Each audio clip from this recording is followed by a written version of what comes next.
Who is Allah? Part 1. As we see Muslim violence all around the world, seemingly senseless killings while the perpetrators shout, Allahu Akbar, Allah is greatest, and even issue death threats against cartoonists, I think it's time we take Theo Van Gogh's last words to heart. His last words while being murdered in the name of Islam for his production of the 11-minute movie entitled Submission Part 1 were, "Can we talk about this?" I think it's high time we have a talk and find out who is this being that seems to drive so many to kill and whose prophet can't stand the least to be ridiculed.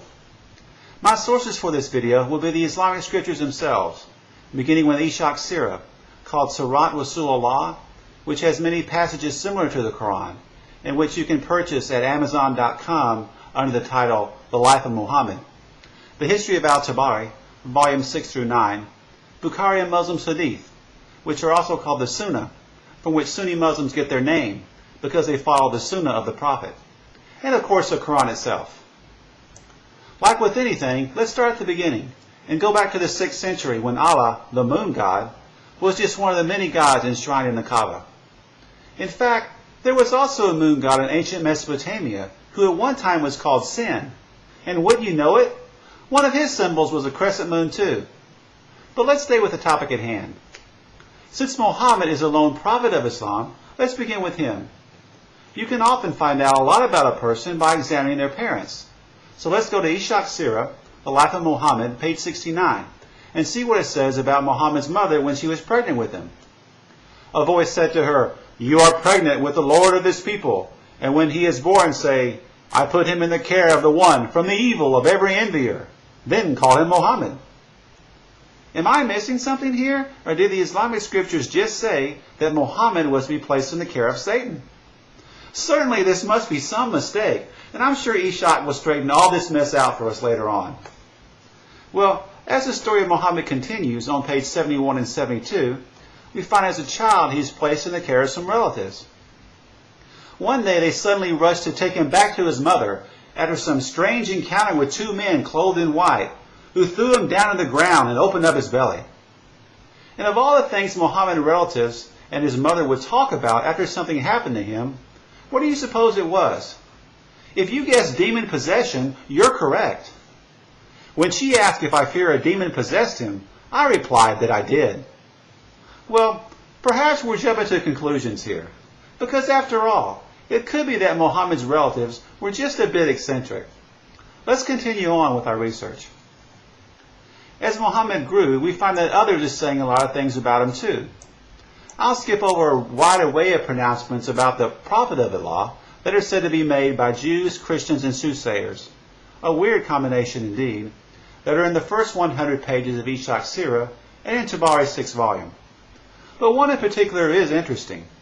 On page 79 of the Life of Muhammad, we find that a seer, who was also described as a fortune teller, so in other words an occultist, takes a keen interest in him. "Bring me that boy," the occultist said, "for by Allah he has a great future." Hey, nothing beats a good satanic endorsement. But maybe we're getting ahead of ourselves, because after all, Muhammad hasn't yet spoken for himself, or Allah hasn't yet spoken to Muhammad, but he will in the Cave of Hira.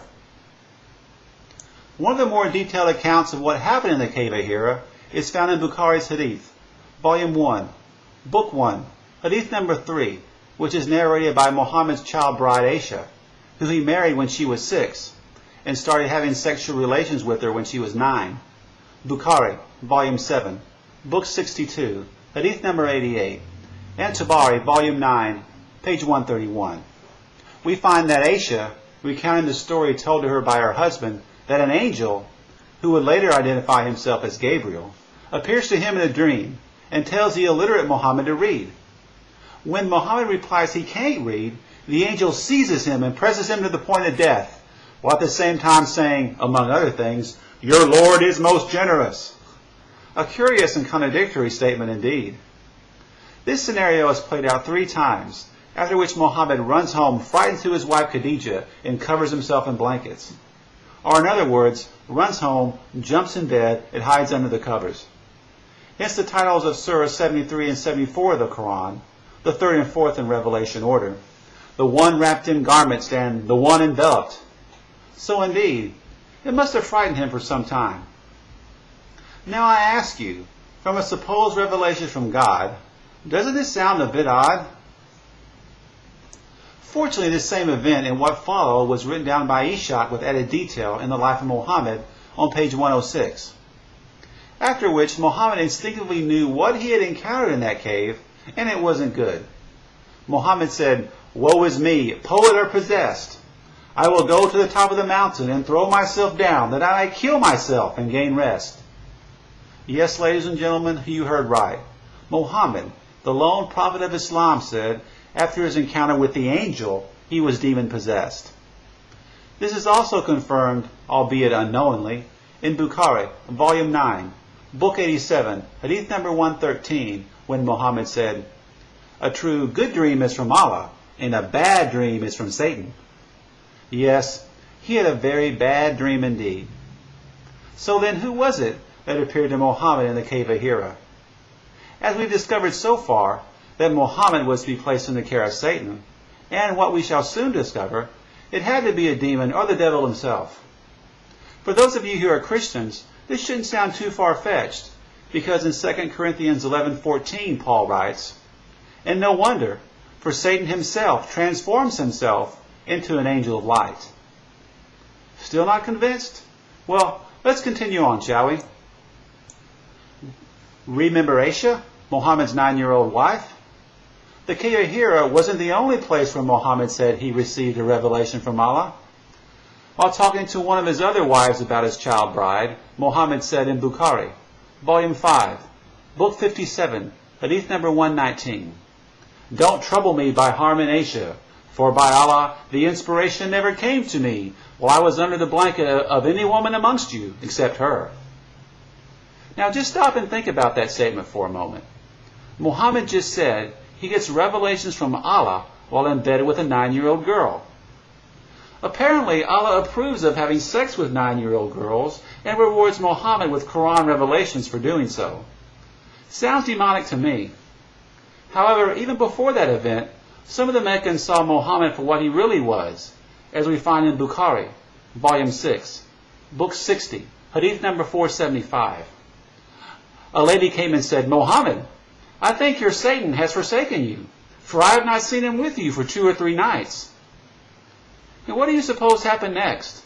Did Allah or Muhammad issue a repudiation of such a claim? No, but they would figure out they had better start doing that with regularity later on.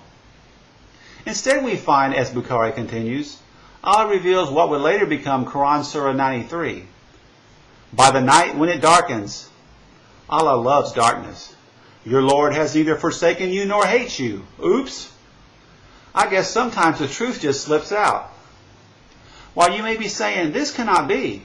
How can these scriptures be called scriptures? Well, these scriptures and many others are taught in every Muslim school from Morocco to Malaysia, and also in Arabic in the West, as coming from Allah himself, and Muhammad as the par excellence to be imitated.